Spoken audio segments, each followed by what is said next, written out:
What's up, everybody? Ubisoft just canceled 6 games, they delayed 7 more, and they shut down 2 studios.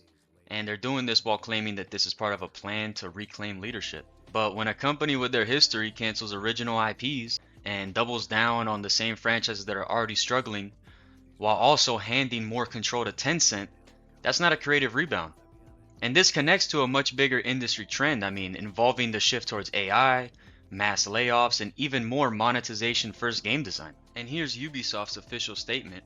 According to them, this restructuring has been in the works for over a year now. And in their own words, the goal is to reclaim creative leadership and to drive a sharp rebound. But this announcement comes after years of disappointing game launches, declining player trust, and a plummeting stock price, and that ultimately led Ubisoft to sell a 25% minority stake of Vantage Studios to Tencent. And that detail matters, and we'll come back to it later, but on paper, Ubisoft wants you to believe this is a proactive move. It just looks like damage control.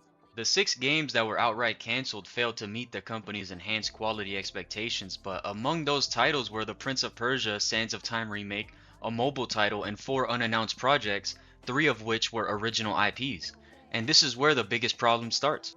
Canceling the original IPs is the one move that actually hurts Ubisoft long term. Original IPs are how these studios take creative risk and attract new audiences. When a publisher, like Ubisoft, starts killing these ideas while endlessly recycling tired franchises like Assassin's Creed and Far Cry, it tells me everything I need to know about their priorities. And just to reinforce how brain dead and how tone deaf this company is, this is a quote directly from the CEO of Ubisoft, Yves Guillemot, blaming gamers for the failure of Star Wars Outlaws. He said, quote, and I quote, "In today's challenging market and with gamers expecting extraordinary experiences, delivering solid quality is no longer enough."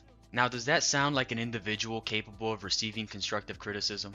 To me, it sounds like classic blame deflection, and he doesn't care, and he's not interested in actually addressing any issues that are in the company. His idea of fixing Ubisoft starts and ends with finding a way to trick consumers into buying the games. Now let's talk about the 2 studios that Ubisoft shut down. The first one is Ubisoft Halifax. This one's pretty easy to break down. Ubisoft Halifax didn't produce any notable original games in their time, so it's basically a support studio. And it's unfortunate for the people affected, but it doesn't meaningfully impact Ubisoft's creative output in any way. Ubisoft Stockholm is more interesting to me. They helped develop Avatar Frontiers of Pandora, they worked on Star Wars Outlaws, and they were responsible for creating the Snowdrop engine. Also integral in creating the Division series, which Ubisoft ultimately canned, but that series was pretty good. Both Avatar and Star Wars Outlaws were widely criticized, they were bloated, generic, they were visually impressive but creatively bankrupt. And from a purely output-based perspective, the studio closures themselves aren't really a problem. And to be clear, this is not the developers' fault. The devs are working under mandates and deadlines, design constraints handed down from people they don't even know and have never met.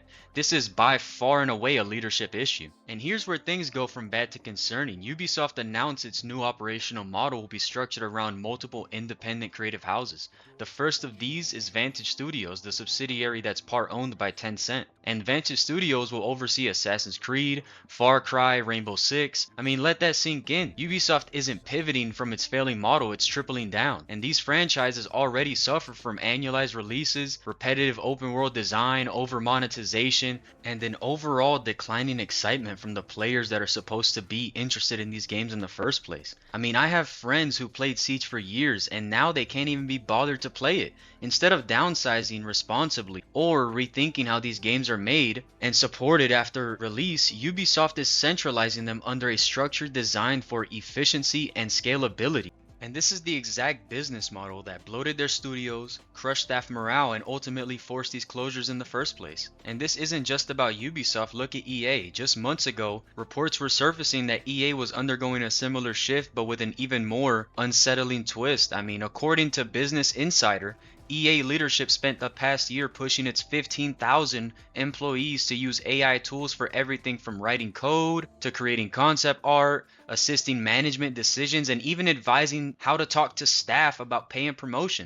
EA's filings read the use of artificial intelligence might present social and ethical issues that, if not managed appropriately, may result in legal and reputational harm. This phrasing makes it seem that there's any question if replacing humans with AI is unethical, and it shows how they really feel about their staff. Here's the pattern that you'll notice because the financial benefit of having free employees is way too high. As AI adoption increases, the human staff numbers are going to decrease, the creative risks are going to shrink, and game design continues to shift towards highly monetizable systems instead of what's good and fun.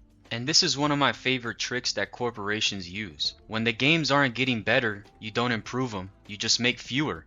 And this is exactly what Ubisoft is planning on doing. They're going to go from releasing 10 terrible games a year that make people recognize the pattern, but if they release 2 games, then suddenly the growing sentiment and the advertising around those games will look more like, look at the focus on quality. They're showing restraint finally, and they're giving these developers time to develop. Look at Blizzard and Activision. This one hurts me most of all because, like most people, I have lots of great memories playing Call of Duty.